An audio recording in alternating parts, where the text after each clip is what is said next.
everybody. Welcome to Fresh Out the Podcast, the greatest podcast featuring three guys now. I am the board game guru and game master extraordinaire, Jahananan. And I am the professional media and movie mastermind, the Funhouse, Drew Munhausen, and this is episode 154 of Fresh Out the Podcast.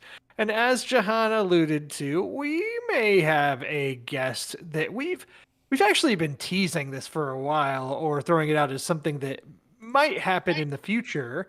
But I do think Jahan, you should be the one to do the introduction here Oh, of our hey. guest. Hey, check it out. Welcome to the podcast. Two-time Jeopardy champion, game show veteran, and my older brother, Alex Navisi. Hi, everybody. Good to be here. Is my brother. Alex, when we started this podcast, we all have these like really silly over the top nicknames, right? Like Jahan's the board game guru and game master extraordinaire, and I'm the professional media and movie mastermind. You as a two-time Jeopardy champion, now, very close to being the floor champion. What would your own little moniker have to be if you could name yourself? Like the game show, can't use extraordinaire because that's part of Jahan's title. I don't remember where it came from, but at some point during this whole floor thing, one of my friends started calling me the king of game shows, and so I like the king of game shows. That's pretty good. I've also told people that I'm your favorite floor contestant's favorite floor contestant, which is true. I love it. I love it. Well, we can talk a little bit about that. The floor, the season of the floor that you were just recently on actually kicked off after the Super Bowl, if I'm remembering correctly. Yeah. You were pretty prominently featured or shown at one point in the ads for like the Catch the Floor after the Super Bowl. How did the floor come to be, or how did you being on the floor come to be? Yeah. And that was so wild to be in multiple Super Bowl commercials. Never thought that would happen. So that's really Cross that cool. off the bucket list. Wait, what's up, buddy? Cross that off the bucket list. Yeah, exactly. So like you had said, I've always done game shows. I've always been really into game shows. I was on Jeopardy 10 years ago. And that was really the kind of the lifelong goal. Prior to that, I was living in New York at the time, and I was also on Cash Cab, which was great and fun, and my friend and I won some money. Cash Cab's a really interesting kind of a separate story because of just how weird it is to get onto Cash Cab. But Jeopardy was always what I wanted to do. And then I did it when I was 29, and then I won about $30,000 across 2 episodes, and then that was kind of like it. And so I kind of for a while was like, all right, I did the bucket list thing, what am I going to do next? But I always had kind of an interest in wanting to be on more shows if the right thing kind of came about. Jeopardy is really considered like kind of the pinnacle of trivia game shows. So I figured I could be on something else at some point, maybe, because also, I think me being on Jeopardy makes it really easy to be cast on other things, just because I was already on like the hard one or the intense one. But I was being really discerning. I did audition for a couple of other shows in the past 10 years. One, I bombed the final audition, and we can talk about like audition process and like game show tips at some point. I definitely But I want left to get that into audition it. knowing I was like not going to be on that show. And the other one, there were like COVID kind of derailed that conversation. Oh, but wow. I was always on the lookout for something cool. And when I heard about the floor, just as a viewer. I was watching TV and I saw a commercial for the first season, and I was like, oh, this seems like something I would be interested in watching. And then I watched the first episode, and I immediately was like, oh, I love this show. Not only do I love this show, I think I could do this show pretty well. I actually have it was like, it's on my Instagram, but it was a tweet, or it was on Blue Sky, because I'd stopped using Twitter by then. But it's after watching the first episode, I said, hey, there's this new show called The Floor. I'm pretty sure I could go on it and win the whole show. Turned out to almost be true. So I was just watching the whole season, really enjoying it, but then just paying attention to when they were looking for casting. And then as soon as I got noticed that casting was coming up, I auditioned, and I heard back immediately. I think, again, Jeopardy helps with that kind of thing. And the whole process from like casting to filming, I think, was only like 3 months. And then we filmed, and then everything happened. So that's kind of my history. I started as a fan of the show, and then just was able to play and then do pretty well. As far as so let me kind of go back to Jeopardy, and what's the audition process like for getting on Jeopardy? Do you have to essentially prove yourself to be good at trivia, in as part of that audition process to even get your foot in the door? Yeah. So, and since I was on 10 years ago, I know they've changed it in some ways. Because a lot of my auditions for Jeopardy were in person, which doesn't happen anymore. But essentially, it starts with at the time, at least, there were like specific dates that you could take a practice or take a audition test. Just a 50-question test. You'd have like 10 seconds to answer. It was all typed out.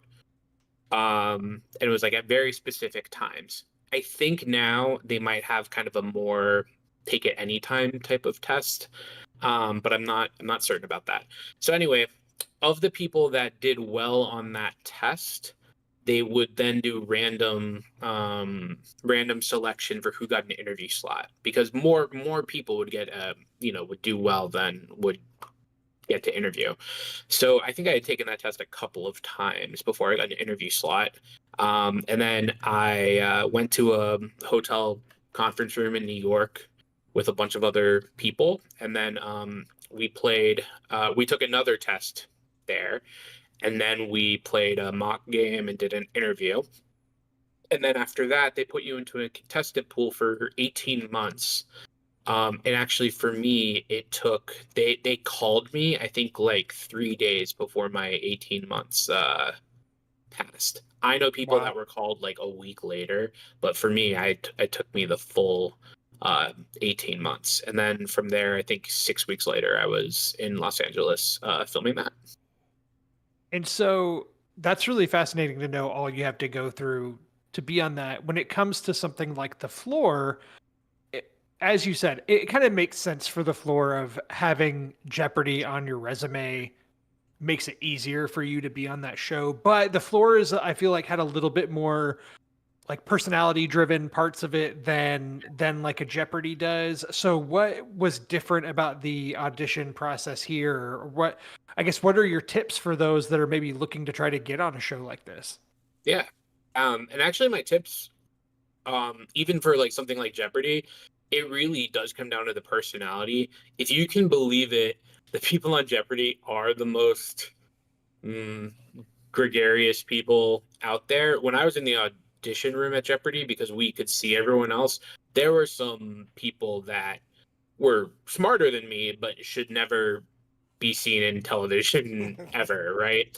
And Fair. so the executive producer of The Floor, when we were in our pre-show briefing, he said, "Hey everyone, I want you to be yourself, but I want you to be yourself like on a first date. I want you to just kind of be a slightly heightened version of yourself, more charming, more, funny. It's very like yes and it's very like just kind of rolling with it and just like, just saying what you're thinking, because there's a lot of these like kind of like ad hoc confessionals on the floor. But yeah, so the real key is personality.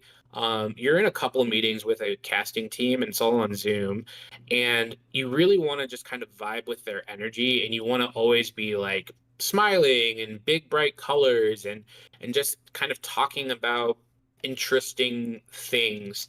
And if they pick up on something, you want to just kind of go down that path. Um, you know, one thing that I came to the interviews talking about was like travel, because I've traveled a lot. But then the casting associate was like, "Oh no, everyone travels. That's not interesting." And I was like, "Oh yeah, of course, I totally agree." And then we like pivoted to like something else, right? So it's just really about listening to who you're talking to. Their goal is to cast the show, and they have favorites and stuff like that. And so just really kind of, in your case, you would talk about your podcast, and you would talk about, all the gaming and the different kind of nerd culture things that you are doing, and and get really passionate about it and really excited about it. And so that's really going to kind of be the key to success on a kind of a personality driven show like The Floor. There's this whole other category of show that I'm interested in doing at some point, but honestly, I don't know if I could. Something like a Survivor or something like that. And I do think in those situations where there's not a trivia component, it's really all about the personality. And so, that's something I'm looking at and something that I'm interested in, but you really have to just continue amping up the personality, because you guys are pop culture experts, and we're when you're on a show, you're a TV character, and so you have to think about like what kind of characters are somebody you want to watch, and so you kind of produce yourself a little bit to kind of be that TV character that you want to see, but while also remaining true to yourself. I've had those conversations a lot because I'm a big reality TV fan, especially of like competition reality shows like your Survivor, your Big Brother, things like that. And, I have friends that watch those, and they're a lot of time be like, ugh, I can't wait for this person to be voted out because I can't stand them. And I'm like, I can't stand them either. They're such good TV. Like, I've been watching these for long enough that, I understand disliking the person, but the fact that you have such a strong feeling about them shows that casting did their job with that person. And Oh, exactly. I mean, I think some of on my season of The Floor, I think some of the best characters were kind of the ones that you that you kind of like hated, sort of, but the villains, if you will. But they were the best television. The David Madden, the Jeopardy guy, or Brian O'Halloran, the Clerks guy. That was really fun to see these people that elicited such strong reactions. Um, I was trying to keep up. I had less name recognition than those two, but just trying to every time I came to the camera, just trying to make sure I would say or do something that would like resonate with people out there. You got a good amount of camera time for sure. I was gonna say there has to be. I was surprised by that. I mean, there were a lot of like really hot people on my season, and they kept cutting to me for some reason. So I'm very lucky about that. Well, there has to be a level of self-awareness too, and like to your point, playing up the character of like, okay, I'm gonna be the guy here who, you might not look at it, or you might not think it, but like I know everything that there is to know about the Real Housewives shows, and I'm gonna be the expert there. I know, of course, that's like probably the thing that you're like most recognized for on that season of The Floor, but like I'm sure for you, it really is something that you're knowledgeable about, but B, you're like, I know that I can kind of like make a name for myself or make a place for myself by doing this, right? 100%. I mean, when I see, so there were like 8 or 9 celebrities or more notable people on my season. the one person that I immediately was like, oh, I know this person. Oh my goodness, I can't believe they're on the show. It was Ira Madison. Um, because in the world of gay pop culture, gay podcasting, he is A-list. He's really well known in this circle that I'm on the fringes of. And so when I saw him there and I was like, oh, well, he's going to be the Housewives guy.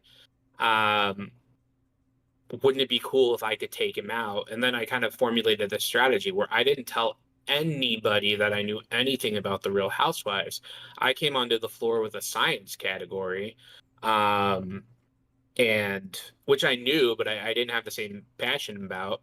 But I was like, you know what? If I can be in that situation to at least try for that, I think that'll be the way to go. And even at the expense of my gameplay, I kind of almost thought that taking that risk was worth it because either I beat the Housewives guy and now I become the Housewives guy, or I lose to the Housewives guy, but in kind of an epic fashion. And so every other move I made on the game was very like money calculated and what would get me further to the end. But I thought this would get me talked about. And, I'm not going to lie, I want to be talked about. I mean, I'm choosing to be on television. So I wanted people to remember me and I wanted, people to, I really wanted to be on, Andy Cohen has a nightly Bravo talk show and they always have bartenders who are like from different game shows and reality shows.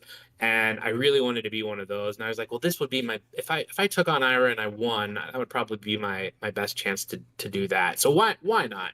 Even if I'm throwing away the money, what other time in life am I going to have this opportunity? Yeah. And then I kicked his ass. So that was pretty wonderful. So Has Ira had you on his podcast yet? no. And nor would he. I mean, that podcast, I mean, they get like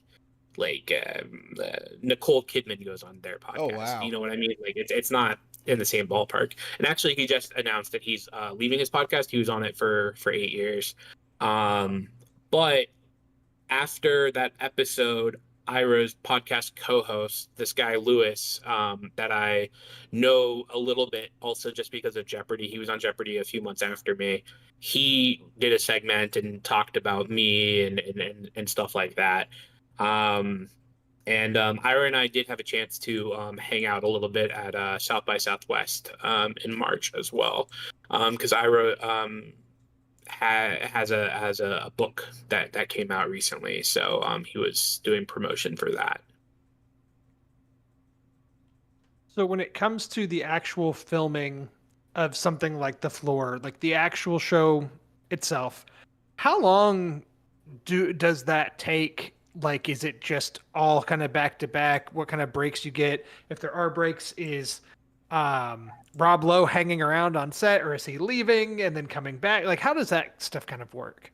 Yeah, for sure. So first, the kind of headline that we went out there thinking it was a secret, but like Rob Lowe like talks about it all the time. So the whole show films in Ireland also. So that's the first bullet point is we all got a free European trip out of it, and that was really cool. It does signal a lot of like problems with the industry, and things aren't filming in the United States anymore because it's cheaper to do it in the UK or Ireland or elsewhere. But for me, I'm like, oh, that's awesome. It's a new country. It's a new, so there was that.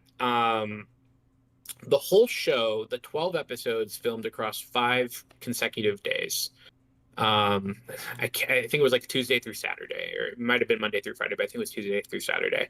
And the first 2 days they filmed 2 episodes in that day, so probably over 14 hours, 2 episodes, plenty of breaks, really meaty kind of lunch break. And then the next 2 days were 3-episode days. Still, meal breaks in between every episode. Plenty of opportunity to chill in the green room and study. We were allowed access to our phones and computers and all we needed to, because the game was changing so often, and we would need to, oh, I'm now standing next to this category, I need to check my notes or take an online quiz or something. And then the final day was 2 episodes as well. So they were very long days, probably starting about 7 a.m. and ending like 9 or 9:30 p.m.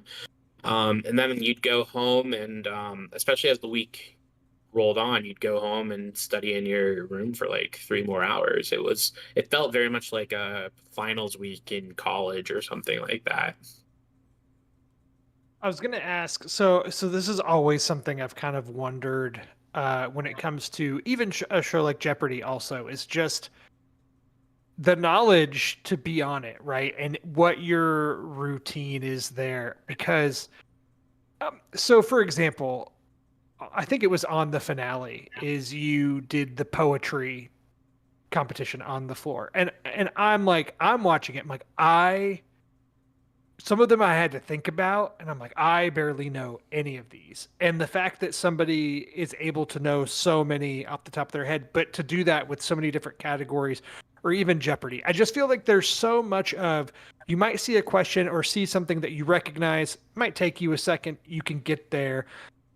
You watch these shows and you're able to come up with it so quickly, but like, I guess what kind of brain training do you have to do for these shows, or studying up on your pop culture, studying up on random trivia? Like, what does it take to get to that level?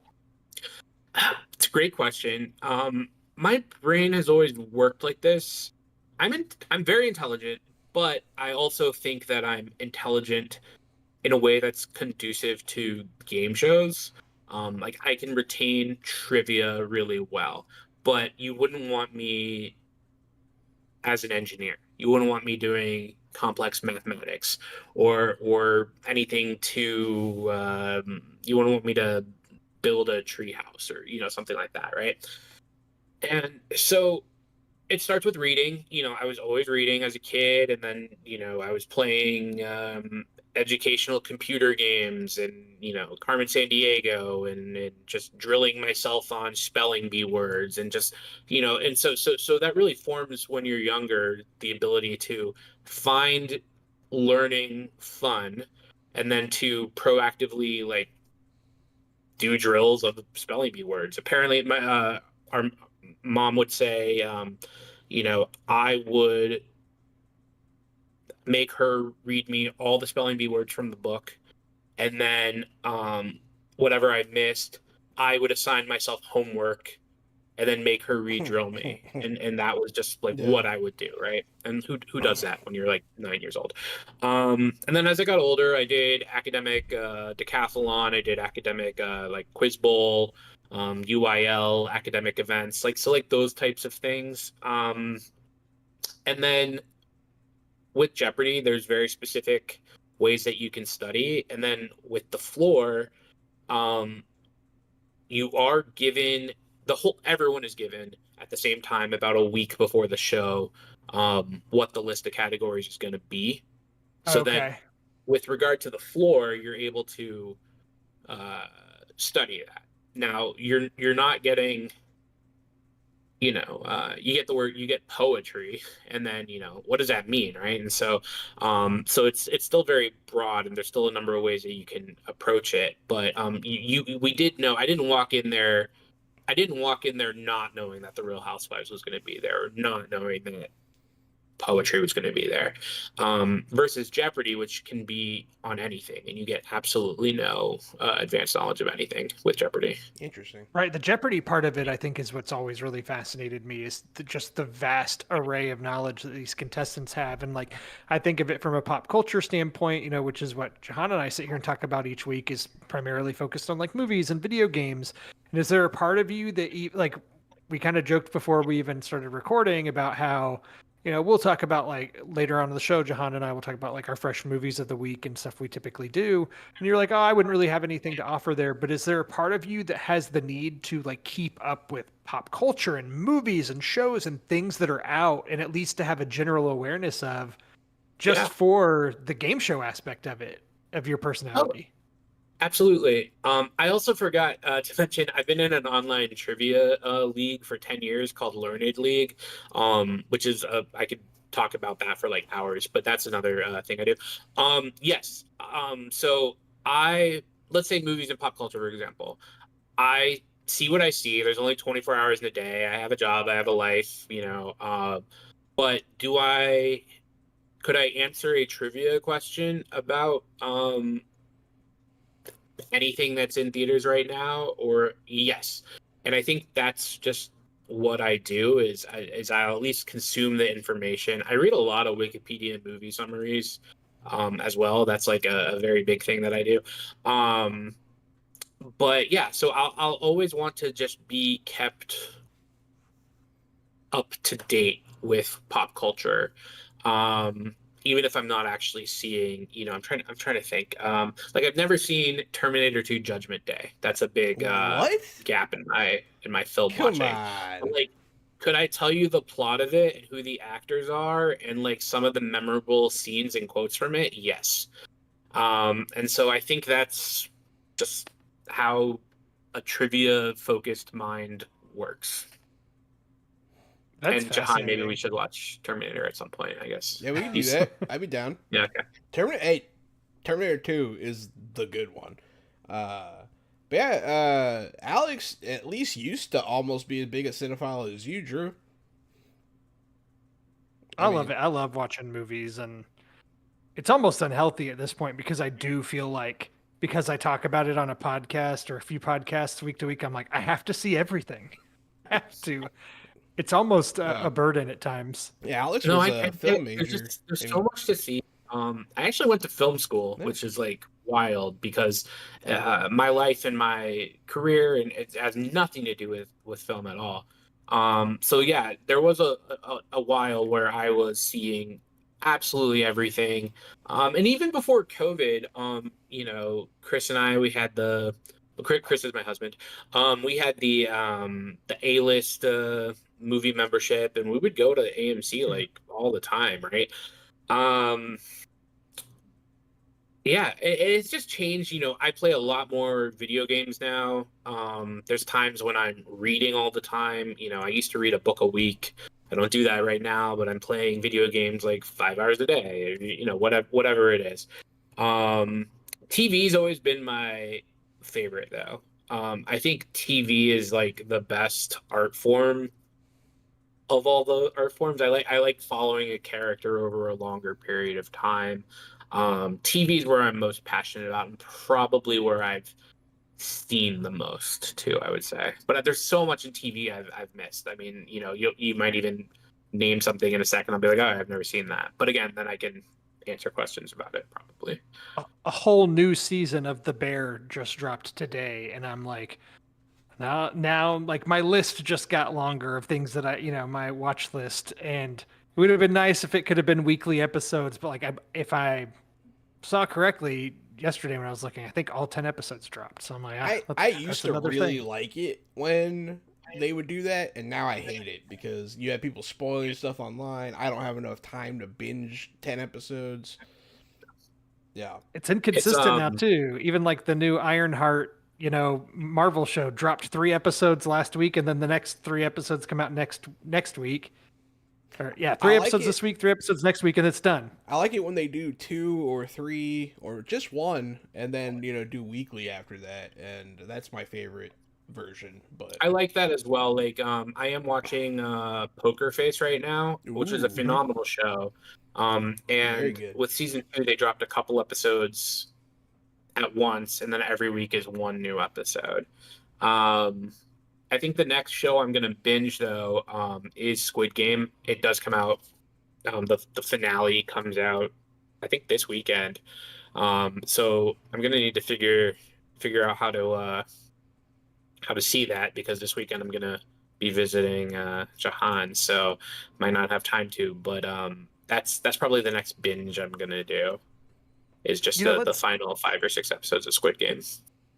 while we have you here, I have to ask, we have to get to the Jahan of it all. You grew up as Jahan's older brother. What was it like growing up with Jahan? Oh boy. Um, it, Am I that much of a character that this is a big deal? We just have left him speechless. We did it. um, He's trying to be nice, we are is what he's very doing. we are very different people, and we grew up very differently. I was always like the perfect child to the point that when Jahan happened, um, I think my parents kind of like didn't know what to do with him because he was like a normal child, but I was an adult when I was like 3. Right. So, you know, I remember him just kind of being like this wild like ball of energy all the time. And I'm very much like not a wild ball of energy. But I remember we would play a lot, Yeah. especially like maybe in the elementary school years. Um, a lot of like computer game stuff, and then I don't know, we'd play like what elaborate like war games with all of our action figures and stuff Yeah, like yeah, that. I remember. Um, and then I don't know, when I went to like junior high, like I just like didn't care that I had any siblings anymore. He And abandoned then it. but then, as we become adults, Jahan and I both really like board games, and can play a lot of board games. And then, our movie and culture tastes, I think there's a lot of similarity there, a lot of difference too. I've never played, for example, Dungeons and Dragons, which is a huge part Well, of that's not Jahan's. entirely true. I played it once, and then I was Jahan's Alex first dungeon was my master. first dungeon master. Yep. I begged him Um, to run the pre-made. I was like, you just have to read this book and run us through this little adventure, and he ran us through saving the unicorn from the goblins, and that was it for me. and then for me, I was like, "Oh, okay, I'll see you later." Yep. Um, but yeah, so like, uh, it's like wild to me that Jahan has like a kid now. That's like, because I'm just like, what? Like you're like 9 years old, right? And I'm like, no, he's like an adult, and he like is like an engineer or whatever, and he like wears khakis and has a child, and so that's just like wild to me. I don't think I'll ever get over that. Yep. I have a son, and he's the best. Yeah, no, I mean, I feel No, like a lot of that's our similarities in movies and game tastes and stuff like that is because a lot of my taste was informed by you, like, especially games. Like, my love for Sims style games, I feel, comes from you. Uh, theme park builders, city builders, all that kind of stuff. That was always really fun growing up playing those together. Absolutely. And so, I was yeah. gonna say, what's been your go-to game recently, Alex? You said you've been playing a lot more video Yeah, games what you been lately. up What has to? been your go-to? Um, yeah, so I play almost everything on a Steam Deck. We do have like all the systems, but Steam Deck is just kind of mine go-to. Um, I'm winding down because I'm like 85% of the way through, but there's this game called, and actually Jahan's the one that told me about it. I don't think you've played it, but Blueprints I, has I did been play it, yeah. Mm-hmm. okay. You've been playing it. That game's just insane, and then once you beat the game, you actually have only just started the game. Basically, beating the game is just like triggering the opening title, and Do then you have it's a notebook for the game that you take notes in? I have a physical notebook. It has just evolved into screenshots on my phone. Hmm. But for a long time, I had a physical notebook. It's actually next to me on my night table. Um, so that's a huge one. And then games that I also have that you can just kind of play in between other things. I love Balatro. Um, and then Arc Nova just came out with a really good uh, uh, port of online, and so Arc Nova is a zoo builder board game, Oh, yeah, yeah, yeah. and it just turned into a video game. And Jahan, actually, if you ever want to get that, and we can play that on online play. Hell yeah. And then I just started, and I think it's kind of older, and I know it has a huge cult following, and I started playing it, and um, I was like, oh, this is weird. I hate it. But like now I can't stop playing it. And I'm not exactly sure why, but it's I'm gonna get the title wrong. The Binding of Isaac. The Binding of Isaac, yeah. Hmm. Yeah, so that's the other one that I'm kind of like obsessed with right now. I am in the market for like a new, like larger game when Blueprints is done. I might do Expedition 33, 33, yeah. but I haven't just made any decisions yet. That's a good one. I think Another it's game I'm on me and gonna. Jahan. It's up there for both of us on It's our up there like for both game of of the us. year Another game tracking. I'm gonna talk about today is called The Altars that you might like. That one's really Oh, cool. my friend was just telling me about the altars. I'm talking. I'm Actually, gonna that talk sounded about really it. interesting. I'm gonna talk about it a bunch today because I really like it so far. But yeah, it's definitely really good. And then you like the Binding of Isaac. The creators of the Binding of Isaac are actually coming out with a new game called Mewgenics, and it's a game in which you breed and battle cats, and it looks really fun. Those I really hope the Binding of Isaac people got the like therapy they needed to get. No, no, definitely not. They are it seems like they're getting worse. messed up. Yeah, It's like wild. yeah, that's my kind of game though.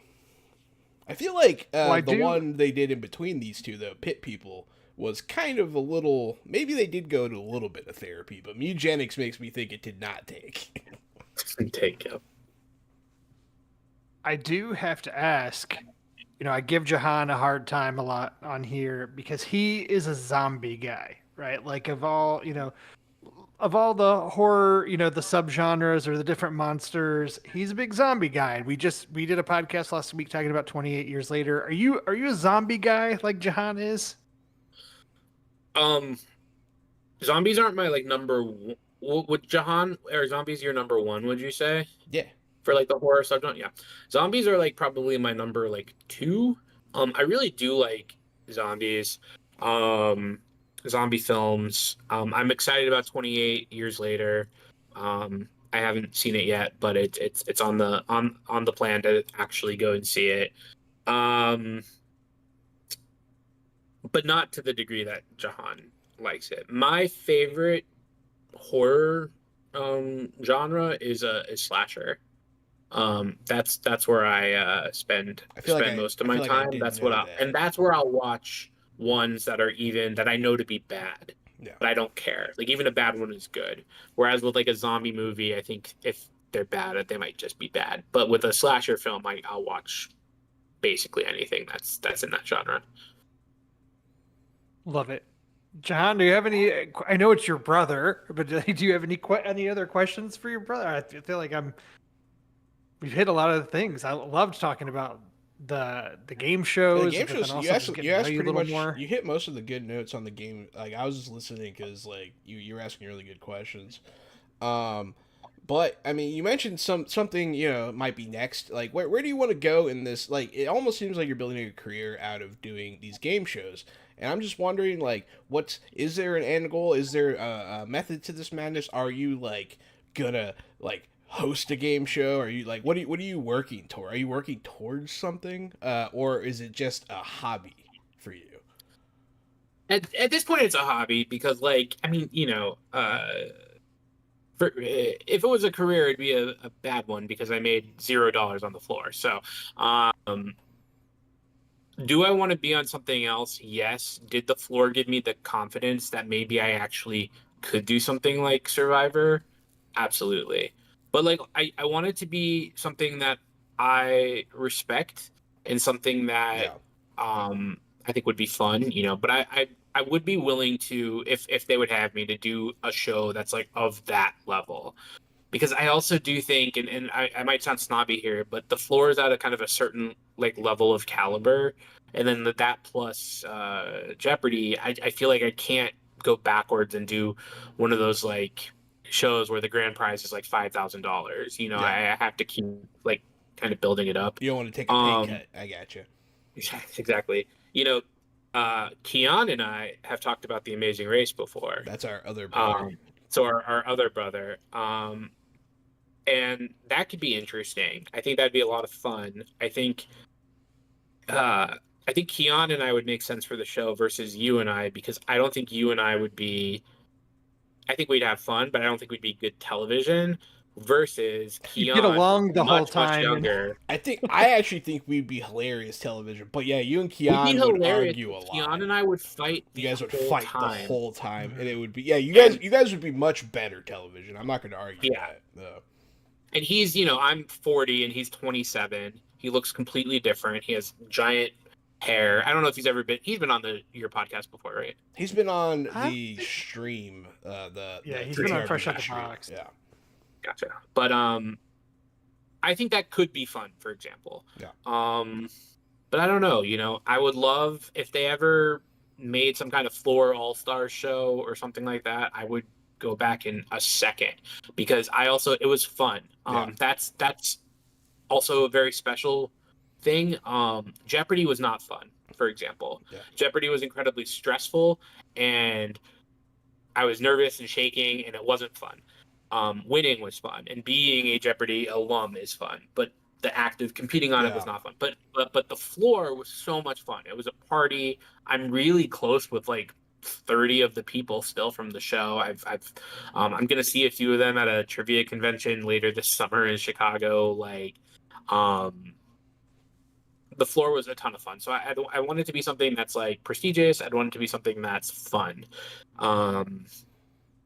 Yeah, but Jahan, I think you and I mean, we could do something like, I'm trying to think, like, like a pop culture Jeopardy, something like that. That'd be fun. Could be fun, something where like the draw wouldn't be like the fighting and the drama, Yeah. I mean, you don't really fight that much anymore. We pretty much get along all the time, which I like. I like how our relationships evolved for sure. I mean, grew up. I think you'd be really good on The Circle. I think that'd be a good one for you. I think you'd be I think The Circle's kind of a little like corny at this point. It is, but I think you'd be a good competitor. And then that would be great. Honestly, my honest answer, if you said what show should I be on, it would be The Traitors. But love it. Traitors Love it is so only much. for pre-existingly famous people, and unfortunately, coming in fourth place on the floor does not qualify me. Yeah, I mean the thing about the floor, I need though, to do something else the thing to about get on the Traitors, because I would freaking dominate, because like I am like a really cutthroat, villainous, devious person, and he sure does like to gaslight people. That's true. I don't want to do that. You can get onto I believe the first season of The Traitors, they did have normal people and celebrities, and now it's just become all. See, man, just go do reality TV. Go do a season of Big Brother, be a real bitch, and then get on the Traitors, man. You gotta work towards it. You just feel have like to raise a Survivor couple of children. Would be the way to do that. Now, Survivor Big would be Brother, awesome.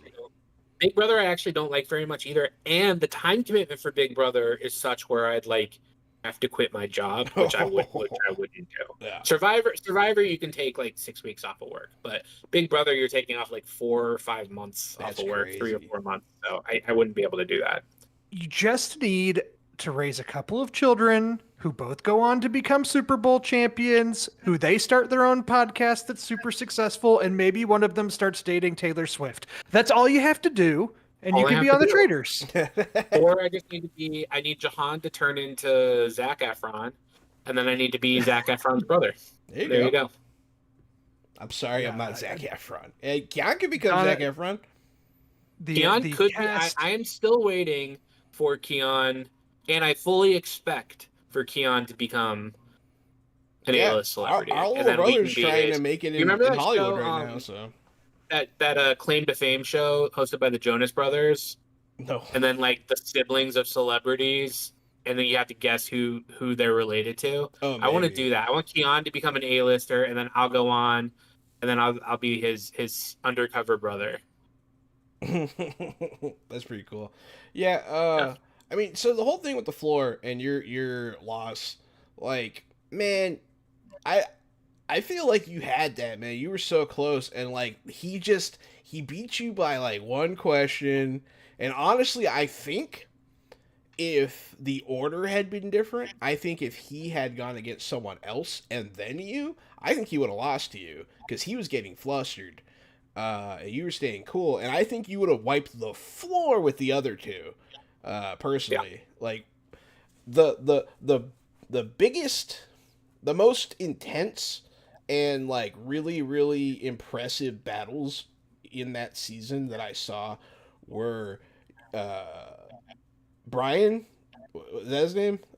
From Clerks. The Clerks guy. Yeah, him and that lady that did the architecture battle. That was Madeline. I love Madeline. that. Yeah, him and Madeline doing the architectural battle was really good, and very impressive. And then you guys in the poetry battle was like definitely one of the most impressive fight. And like man, yeah, like it took like a what 30-time Jeopardy champion to take you out, and barely like Like 19 or 20, yeah.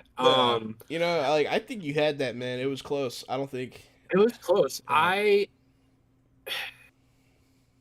I don't dwell on how, and I love the final two, Steve and Andrew, awesome people, and even David. I like David quite a bit. Yeah. I would have, if I had beat David, I would have won the Yeah. whole season. You would have stomped those guys. Yeah. And so, but you have to make peace with that. Yeah. I'm not sitting around crying about the money that I don't have, because I never had it. And so, would it be nice? Absolutely. But like, the experience is like worth more than the money in some ways. But yeah, every once in a while, I'm like, oh man, if I just knew that, if I knew one more poem, I would have gotten him, right?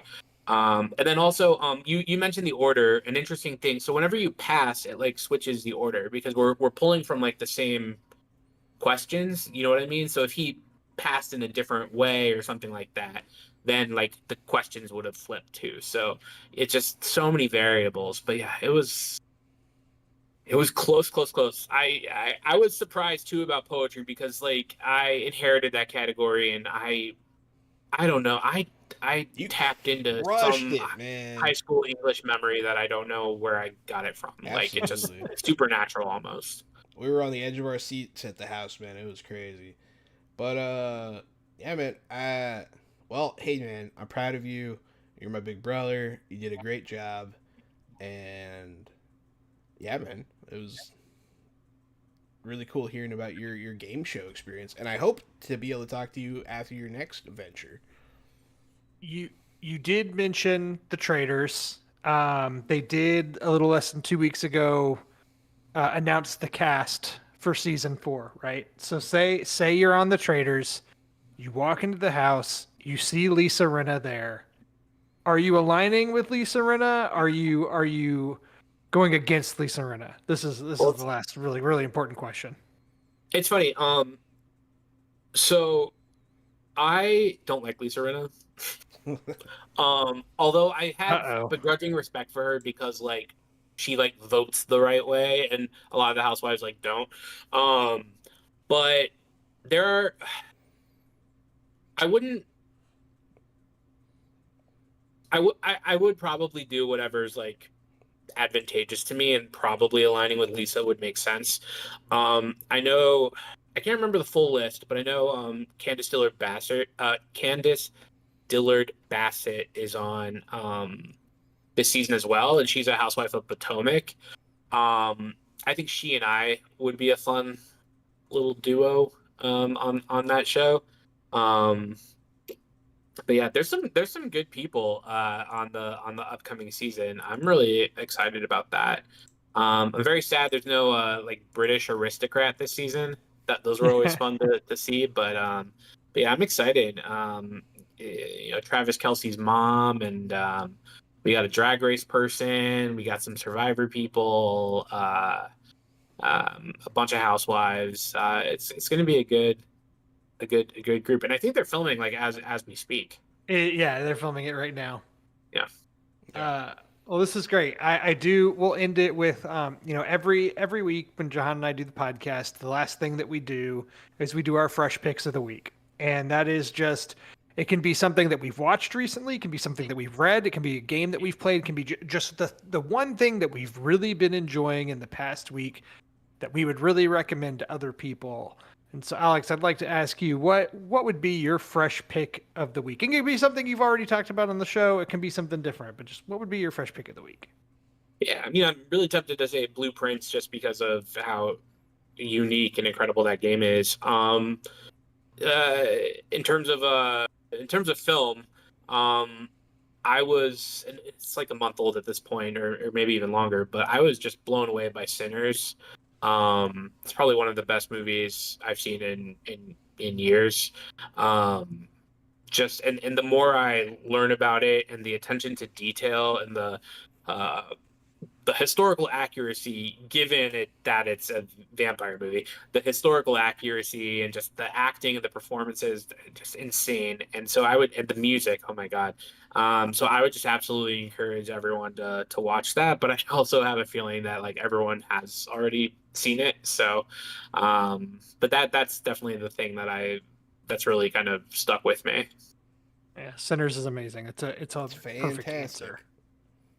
Absolutely. Well, Alex, thank you so much for joining us. I loved getting to pick your brain about these different shows, and it's a strong possibility in the near future I could be working on an audition video of my own or something for a show, and maybe I'll come to you and ask for some tips. So Oh, absolutely. appreciate Please, it. please do. I'd be happy to run anything like that with you. I mean, let's get as many people famous as we can, you know? Perfect. Well, thank you Yeah. so much for joining us. Yeah, absolutely. We Good to can see we you can all, leave you Jahan. back I'll to see you this your weekend. life. Bye, Alex. I Bye, love guys. you. Love you Bye. too. Well, that was Hey, fun. that was so much fun. I'm so glad we were able to have him on, Jahan. Me too, man. That was cool. I always wanted to have Alex on, and I mean, as you can tell, he's an interesting dude. You know, he's done so much. He's very well traveled, read, cultured, all that stuff. So it's just cool to be able to talk to him in this capacity. Absolutely. Um, What well, I know I that feel was like I kind of already know your answer, but what if you could be on like a game show or reality show or anything? What would you pick? you know Like if you were uh, guaranteed a spot. yeah. Uh Probably Survivor. I think a few years ago my answer would have been Big Brother. But I feel like Big Brother in recent seasons, I've just found it a lot harder to watch and stick with it. Yeah. Whereas Survivor has the level of like strategy that I think I'd really want to do, and it play out a lot faster in real time. Um, so I think Survivor. I almost think I would do better on Big Brother, but I would want to play Survivor more. Yeah. Yeah, no, I Yeah, understand. that'd be my answer. Yeah. Yeah. Yeah, I feel like I would pick I always thought it'd be cool to be on the fan edition of Naked and Afraid. That seems really fun to me. Um I don't think I would do well, but man, it'd be fun to be dropped off in the woods naked, and like be like, "Hey, go see how long you can survive, man." It's like, oh shit, like that sounds like fun. And then I've always wanted to be on like Dropout TV, like Game Changers or something, or actually, that's a good show for me, and I just think that would be really fun. But yeah, that was a fun experience. Awesome. Well, we do, I know that took up probably the majority of our runtime here, but we can go really quickly through some fresh movies of the week and fresh TV and games.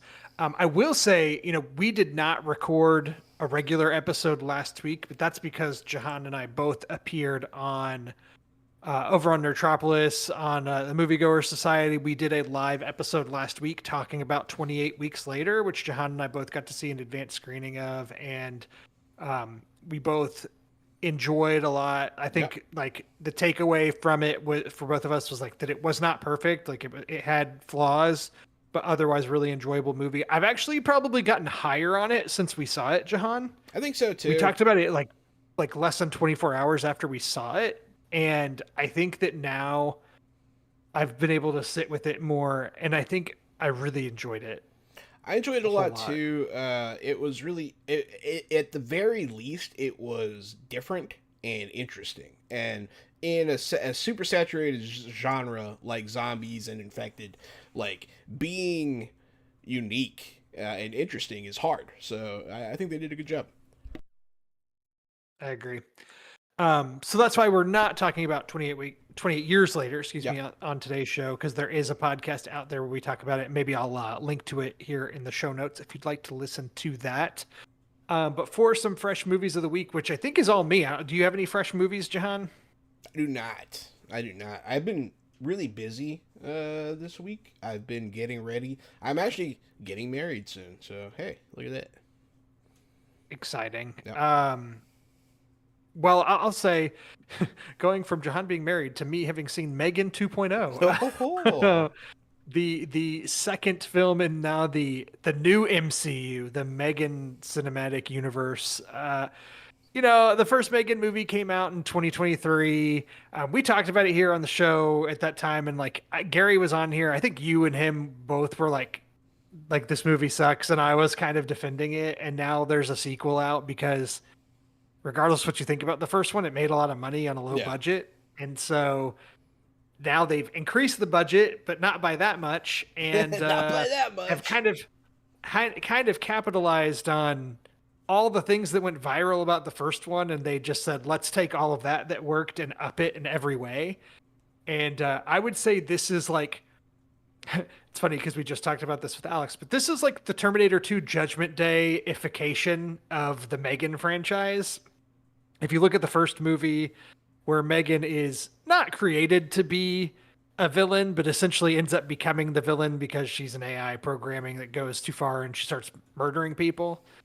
And this one is, of course, like, now there's a new bad robot that's way worse and stronger, and Megan's been destroyed, at the end of the first movie, and the creators of Megan are like, we got to recreate Megan so Megan can fight this robot, which is just straight up Terminator 2 in a way.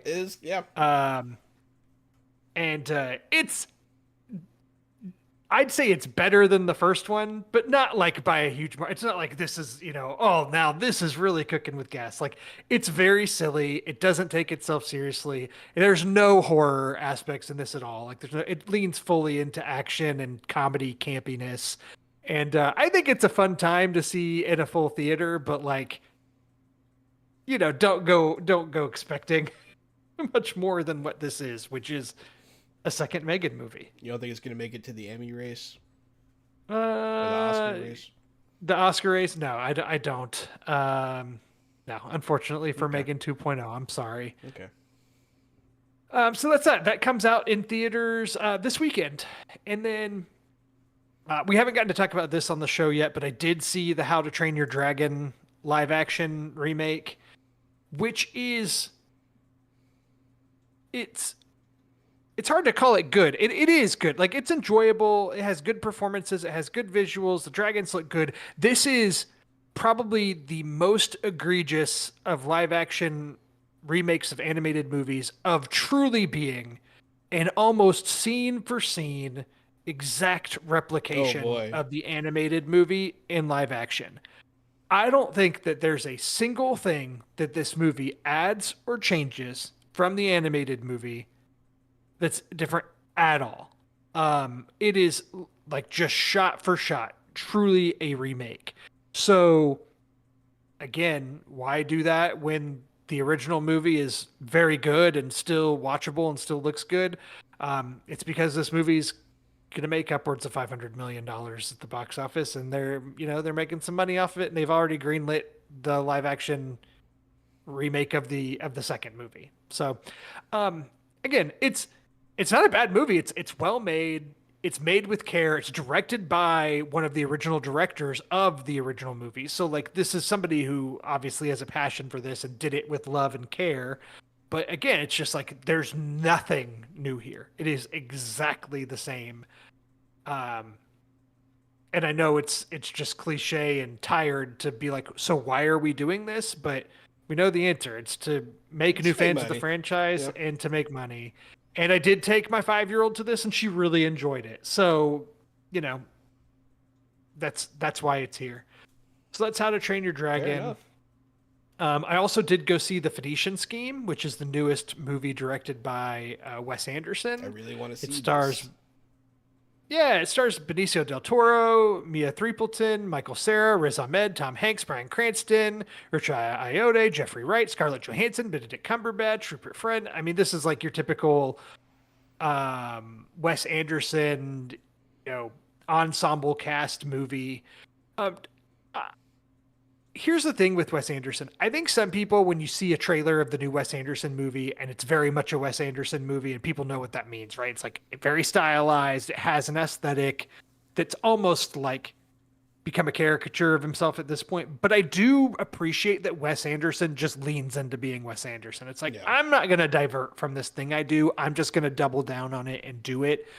I don't think I've truly loved a Wes Anderson movie since Moonrise Kingdom came out around 2012 ish. I know a lot of people really, really love the Grand Budapest Hotel, which I think is good, but I didn't love it as much as others. That one's And probably my favorite. so there you go. And since then, since Grand Budapest, he's done. Hold on, I'm pulling up the filmography. Isle of Dogs, which is an animated movie, The French Dispatch, Asteroid City, and then The Wonderful Story of Henry Sugar, which was actually like a Netflix short, Yeah. which was very good. Like The French Dispatch, I liked it. Asteroid City, I liked it. The Phoenician Scheme, I liked it. Like I will always go see a new Wes Anderson movie because I do like what he's doing They're always visually. good. I don't find it tired. Benicio del Toro is very good in it. Mia Threepleton, who plays his daughter in it, who's like the co-lead with him, is the daughter of Kate Winslet. And when you know that, she looks just like her. It's pretty striking. Michael Cera is very fun in this. I actually really liked what he was doing, and he and Wes Anderson seemed like kind of a match made in heaven. So, yeah, the Phoenician Scheme, I think it's just a really solid Wes Anderson movie. It's not like going on the Mount Rushmore of Wes Anderson movies, but if you like his movies and his style, you're gonna like this one. It's more of that, and it's just it's good stuff. Yeah, it's funny. My brother just the other day was doing a top 10 movies list, and one of his was The Royal Tenenbaums. So, I love the Royal Tenenbaums. yeah, solid flick. Last on my list of go ahead. Sorry to cut you off. No, I was just. You got Superman's. I do. So there is a new Superman movie coming out in like 2 weeks, give or take. And I'm actually I'll get to see an advanced screening of it. I'm going on Monday, July 7th. I'm going to see it in IMAX. I'm looking forward to it. I did decide to do my homework for this one. As we know, the new Superman movie, James Gunn's Superman, was originally titled Superman Legacy, and then they cut the Legacy, and it's just called Superman. And I had seen, obviously, Superman Returns. I had seen Man of Steel. I had seen most, if not all, of the original, 1978 Richard Donner directed Superman movie. But I hadn't seen the other Christopher Reeve ones. I was like, I'm gonna go through it. So I watched Superman, directed by Richard Donner, Superman 2, directed by Richard Donner and Richard Lester, Superman 3, directed by Richard Lester, Superman 4, directed by Sidney Furie, and Superman Returns, directed by somebody that we're not going to name on this podcast. And I watched Man of Steel, directed by Zack Snyder. And I will say, this has been a fun experiment. And the the Christopher Reeve Superman movies are all like, it's just declining. It's a steady decline. Like the first one, really great. The second one, okay, not as great. The third one, pretty big step down. The fourth one is pretty terrible. Superman Returns, pretty good. On rewatch, I thought this was one that really held up, and I enjoyed it. And Man of Steel less so for me. Like I think Man of Steel is fine. There's some interesting things in it. It's kind of funny going back to it after what Zack Snyder has become in his filmmaking style. In Man of Steel, he's not quite like, as crazy with the slow-mos and all the things we associate with Zack Snyder now. It's a little bit more grounded. There actually are some really cool design things in it, but I do think it's just kind of like slow and, like it's just very gray and so on. Superman Returns, I thought was like full of color and it looked good, and it's kind of slow too, but I just liked its vibe more. But yeah, I did my homework. I watched all of them. I watched all the Christopher Reeve ones. Really, in hindsight, it's like you can watch the original Superman and you don't even really need to watch the sequels. You know, you can stick with that. But Superman's been done on screen in a variety of different ways, and James Gunn's looks to be its own thing and a whole new take. And I am really looking forward to it. And so I've enjoyed this little excursion and catching up on all the Superman movies. I'm very excited for the new Superman movie. I think it's going to be good. Yeah, I agree. And I'm not tired of its marketing yet. I will say a new Fantastic Four trailer dropped today that they're calling the final trailer. And like, I'm really looking forward to Fantastic Four First Steps. I know that Marvel has a lot riding on this movie because superhero movies, like even Thunderbolts, right, which was well reviewed, people liked it. It's still kind of stalled out at the box office. It's not doing Marvel numbers like they did 5 years ago, or 6 years ago. Despite getting actual good, getting praise for the most part. That being said, like Marvel and Disney are riding on Fantastic Four being huge, and I feel like I'm so tired of the marketing for Fantastic Four. Like, it's just everywhere. It's everywhere. Yeah. There's been so many trailers. I see ads for it everywhere. It still doesn't even come out for like a month. So I've got a whole month left of seeing it. And I almost feel like I've seen most of the movie just because the marketing is so in your face. Yeah, it's always the worst, man. I hate that.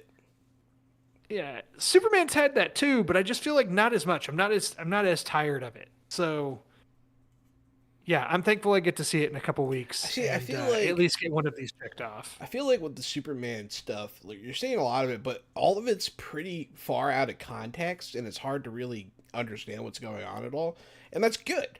I don't feel like I've seen the movie. I don't know what's going on, but Fantastic Four, you kind of get a vibe. They kind of let a lot slip. Yeah. Yeah, I just feel like exactly.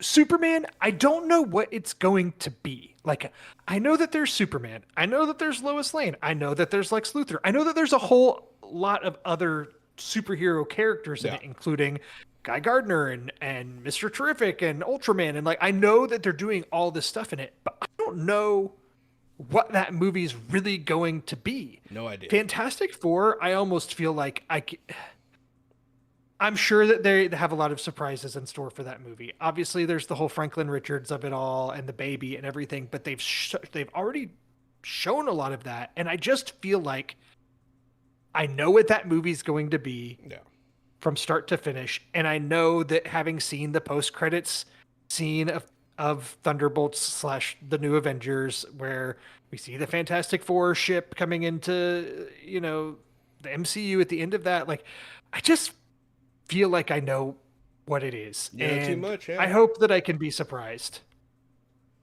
The new trailer, for example, today that they just dropped for the Fantastic Four. Have you watched it by any chance? I have not seen it yet. No. I'm sorry because I'm going to spoil this for you, but we're here on a podcast. But like, there's a scene in the trailer where Johnny Storm's trying to get Ben Grimm, the Thing, to say it's clobbering time, and like it's funny banter between it. But in the scene, the Thing has a beard that's like made of rock. It's like he's got a rock beard. And I'm like, that would have been cool to just be in the movie. Like, I don't, why did I have to see that now? It's such a little thing. I'm sure it's super inconsequential, but like, would have been a fun thing to see in the movie that not know I'm going to see that. And like, but I don't know. This is a tired thing talking about trailers showing too much or, whatever, but just Fantastic Four has been really in your face for a movie that I was really, really highly anticipating a couple years ago that they were even making it. And now it's almost here and I'm like almost over it is probably not the best sign. No, it's not good. Not good at all. But hey, we'll see. I'm sure it'll still be exciting. Sorry for that tangent, but you're good, bro. Feels good to get it off my chest. That's what this podcast is for, getting stuff off of our chests. Indeed. Well, that's it for me for fresh movies. That's it for fresh movies. And I don't have any fresh TV. Yeah, we don't have any fresh TV this week. I didn't really watch much either.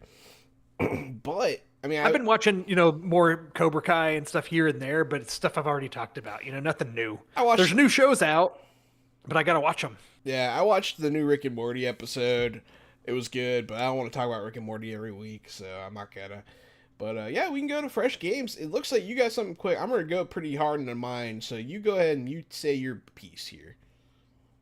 I mean, I'm like dabbling in Mario Kart World here and there. Otherwise, I'm not like super invested in anything new or worth talking about. Like Mario Kart World's Mario Kart World. We did a whole episode on that. Yeah. Sorry, it's in the notes. We did lose part of our recording for that, and I think it's the part where we're really kind of talking about the Grand Prix, and how it works.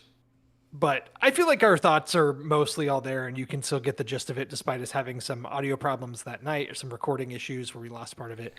But yeah, like I'm playing it casually, and because I just still really want to play my Switch 2, but I don't have any new Switch 2 games for it, I'm really, really anticipating Donkey Kong Bonanza. Probably Same. the most I've looked forward to a new game coming out in a long while. And so again, and it actually, full disclosure between you and me, Jahan, I had PTO that I need to burn because like I capped out on my PTO. Yeah. And I'm taking off the day after the game comes out on that Friday just to hopefully be able to sit and play the game. Like I'm looking forward to playing it. That's what I'm talking Just about. really dude. getting into a big old collectathon. That's what I'm talking about. Hell yeah. No, I'm excited about it. The new trailer, all the new reveals about it make it look even better than I anticipated originally. Looks really fun for sure. I've been hammering the shit out of Tears of the Kingdom, the upgraded version. I've been having a lot of fun with that. But my gaming has been back over on Xbox. The new Xbox Game Pass game, which I thought looked really interesting from the jump, and when it finally came out, I had to dive in. The Alters on Game Pass. Apparently, it's being very well received critically. This game, it's hard to explain, but essentially, you're a deep sea, space explorer. Like you're like way out there somewhere. And it seems like you're so far out there that the rules of like physics start to bend. But long story short, you end up being alone, and you don't have enough personnel to operate your base, right? So this is kind of an exploration resource management game in which you're controlling and operating a space base. But you're doing all of this like mostly first person or third person and like assigning tasks. But the problem is you're the only person there. So what eventually ends up happening, you have access to you find this rare resource that they theorized would be on this planet. But essentially, long story short, what it allows you to do is to rapidly create people. But the only genetic material you have access to is your own. So you have to clone yourself, but a clone of yourself doesn't know how to be a doctor. It doesn't know how to be an engineer. It only knows what you know. So,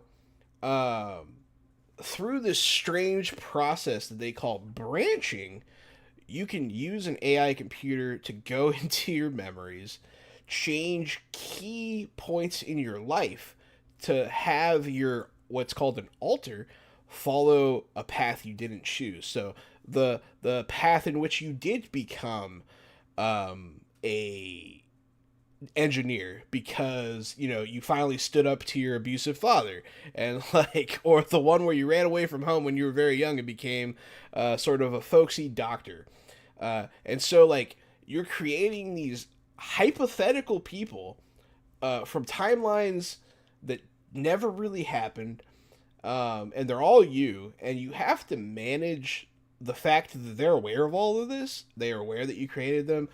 And it freaks them out. You have to keep them calm. You have to keep them happy because they can rebel. They can get angry. I had a guy go crazy and cut his own arm off. So this game can get pretty wild. It's a pretty high concept kind of thing. It's endlessly interesting. It's one of That's fascinating. I saw this on as a new release on Game Pass, and I knew it was getting positive reviews and that it was kind of a talked about game. But when I went into Game Pass to potentially download it, and it shows that game card, the images and stuff it showed just kind of looked like a Sims-esque real-time strategy something, and I was like, this doesn't look interesting to me, and I'd kind of just kind of skimmed past it. But Yeah. you telling me all this, I'm like, okay, no, I need to at least go try this. You should give it a shot.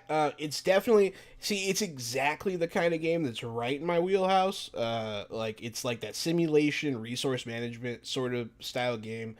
But essentially, you're trying to complete your mission and get to you're trying to outrun the sun on this planet. So your whole base can move. And you have to overcome obstacles so you can keep going, getting away from the sun, long enough for you to be theoretically rescued. And so, like, this game is also, it's considered a survival game. Like, you have to feed people, people can starve, people can die, and you can lose the whole game if your alters rebel against you. So, like, you'll have to start an old save file and, like, try to do things differently from that point. But yeah, there's a lot of. It's actually very story heavy. There's a lot of dialogue talking or dialogue options, and like when you choose it, you'll see like, oh, like what you said made him feel more rebellious, but also more joyous, and like you have to like keep their emotions in check essentially, and like there's a lot of really interesting tools to do that with. Like I just unlocked the ability to have movie screenings. And I found some DVDs, and we watch movies, and you can actually sit there and watch them. And the one I watched, I think, was called History of the Universe, and it was animated, and it was hilarious. And it was like 10 minutes long. It was really good. But yeah, man, this game is nothing if not unique. It's very innovative. It's definitely nothing you've played before. I can't say any more about this game. It's fantastic. I really like it. I highly recommend it. This is indie. This year, the indie developers have been dropping fire, dude. Like they're showing, like all these AAA companies have been screwing us over with high game prices and subpar delivery and all this stuff. The indie developers with the alters and with Expedition 33 have been crushing it. And so yeah. Check it out. It's free on Game Pass. Well, I think that's pretty much it for the week. We do have to do our fresh picks of the week, which actually, having just discussed that, I feel like I know what yours is going to be, Jahan. My fresh pick of the week is absolutely The Alters. It's one of the best games I've played recently. And that's saying something because I played a lot of really good games lately. But this game is exactly my taste, and I love it. My first pick, it's kind of difficult because looking at the things we talked about here on the show, I'm like not over the moon about any of that stuff. And that makes my life sound sad, but it's not. No, actually, what I'm going to say, this is kind of a cheat code, but my first pick of the week is going to be 28 Years Later because it is out in theaters. I do think people should go see it. It's new. It's different. It's not what you expect. It's not your typical zombie movie. I just think it has some really fascinating ideas, and even if the movie is imperfect, it's very good. Yeah. And it's just, I do think people should experience that in a theater. And again, go check out what we talked about over on Moviegoer Society, where we did a full episode on that. Myself, Jahan, and a friend of the show, Sean Tajpour. And so 28 Years Later is my fresh pick of the week. I agree with that, man. Yeah, everyone should go see it. It has some of the best infected sequences of the whole series. Definitely some amazing shots. It just in general, a fantastic movie. Check it out. But definitely some large hanging hog. There's just these alphas that have incredibly large hanging dongs, and there's a lot of full frontal male nudity. If you're not into that, well, grow up, I think. But yeah. Hey everybody, thanks for listening. I hope you all enjoyed getting to meet my older brother and learning more about us and all that good stuff. But yeah, thanks for listening. I have been the board game guru, game master extraordinaire, Jahananan. And I am the professional media and movie mastermind, the Funhouse, Drew Munhausen. And thank you so much for listening to episode 154 of Fresh Out the Podcast. It sure was a fun one. Alex, thank you for joining us. It was a pleasure to meet you. And that's it. Stay fresh.